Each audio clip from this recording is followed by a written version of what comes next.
Welcome back to Business Today. Right now we are heading on to our market discussion segment. Today we are going to talk about entrepreneurship and technology integration with financial sector.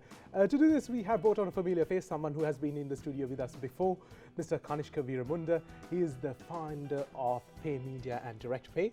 He's been here before. Yes. Kanishka, welcome back. Great to have you here. Hi, yeah. Now I think I talked about financial technology. We know your company, but give us a little bit of input as to how you operate and what you offer, the field you operate in. Right. So I operate in the fintech field. That is mainly to do with the financial transactions. Simple terms, accepting payments on behalf of the merchants.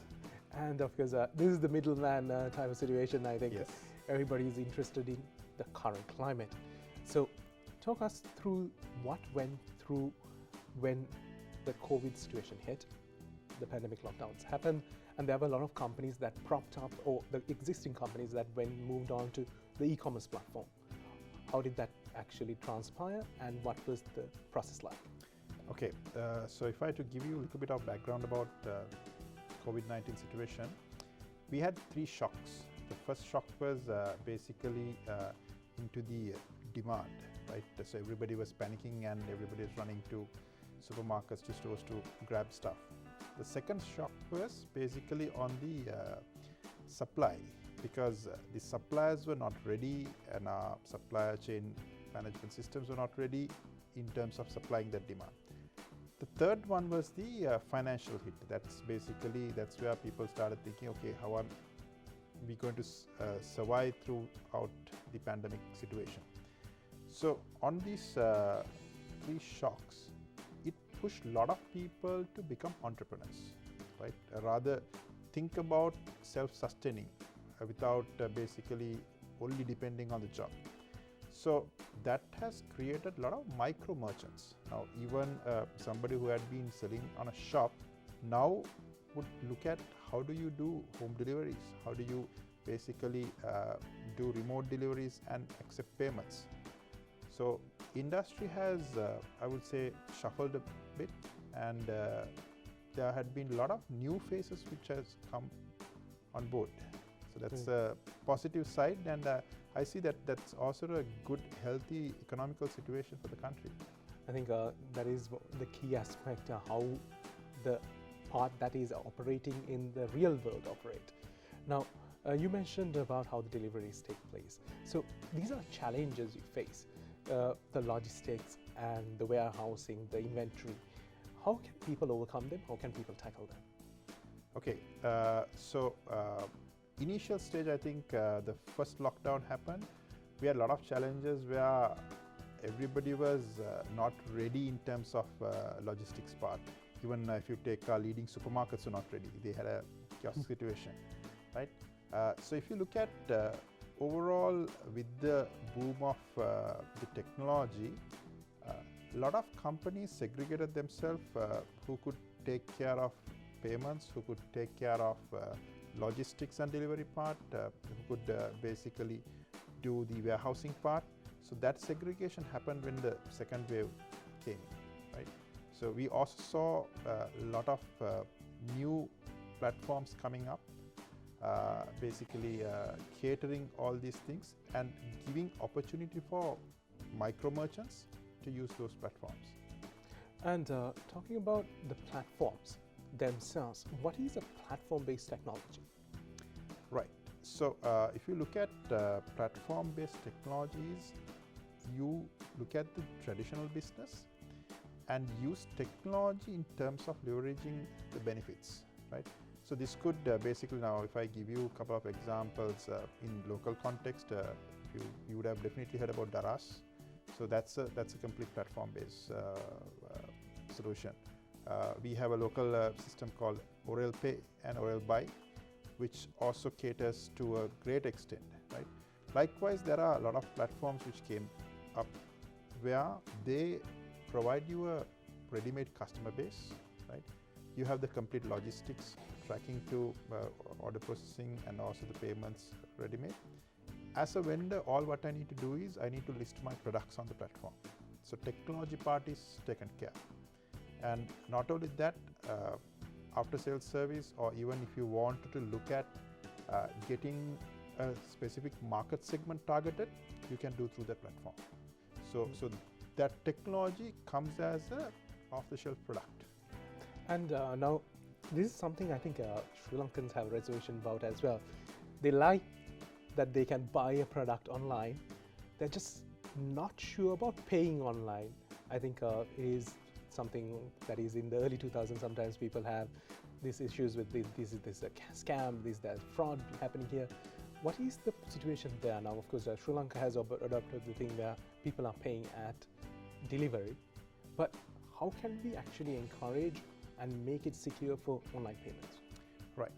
So if you look at the end consumer side, paying it at the delivery in cash, that's the most preferred way. We call it cash on delivery. That's very secure. But if you look at, especially for companies who are delivering this, for them it's a huge risk, right? Now, the common problems what we see is sometimes you order, you're not at home when the delivery guy goes there. So it's a waste of time for the delivery guy. The other thing is somebody else at home, you have forgot to leave the cash, right? So that was one of the trends that most of these companies were suffering from. So there were solutions came up where you convert the cash on delivery into card on delivery at the last mile. So that was, a lot of people used POS machines with the delivery guy, and the people used remote link service, right? So there were so many other things came up. And I think the latest finding or the trend is now with Lanka QR, which central bank has launched. So there are so many solutions which has come around that. I think that is one of the ways, I think. What about the security aspect, the perception of, hey, this might not be safe? How can we change that, and how can we encourage the secure transactions? Right. So I'll give you a different industry perspective for this. When these PickMe and Uber platforms came in, we had a perception that people would take the driver's number and after that they would not use the platform. But if you look at today, that has converted from a more or less a shared economy to demand economy. That shift will happen. With that shift, there will be a lot of trust will build among people, right? So the ice-breaking part is the most challenging part the first time doing a transaction. After that, when you get hold of that, it becomes the new normal, right? So you tend to do. When you talk about the security aspect, yes, those are challenges because you would have heard about a lot of scams, a lot of cyber attacks. So these are things that can happen. And if you look at most of the payment companies, banks in Sri Lanka, central bank takes a lot of precautions in terms of securing and building the trust among people for digital transactions. And what is next for the fintech technology? What is the next big thing? I think in Sri Lanka's, if you really look at from cash to cards, it took a huge leap. Even though we have about 70,000 to 75,000 POS machines out there, if you look at the number of card transactions which is happening is not so great.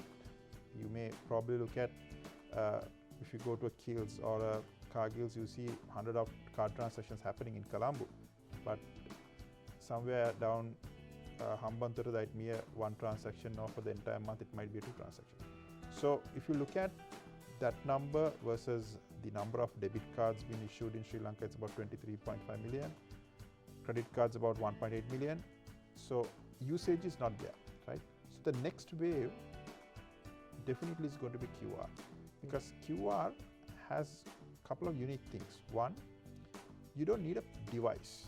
Now, POS, the biggest challenge why banks are not investing on the POS is the transaction volumes are not there, so the device cost is going to be just a cost for them. But if you look at the Lanka QR implementation, you don't need a device. You can have just a sticker. You can simply, right? And the user or the consumer is the one who has to have the device. So if you look at the smartphone penetration in Sri Lanka, so we have a good future on that.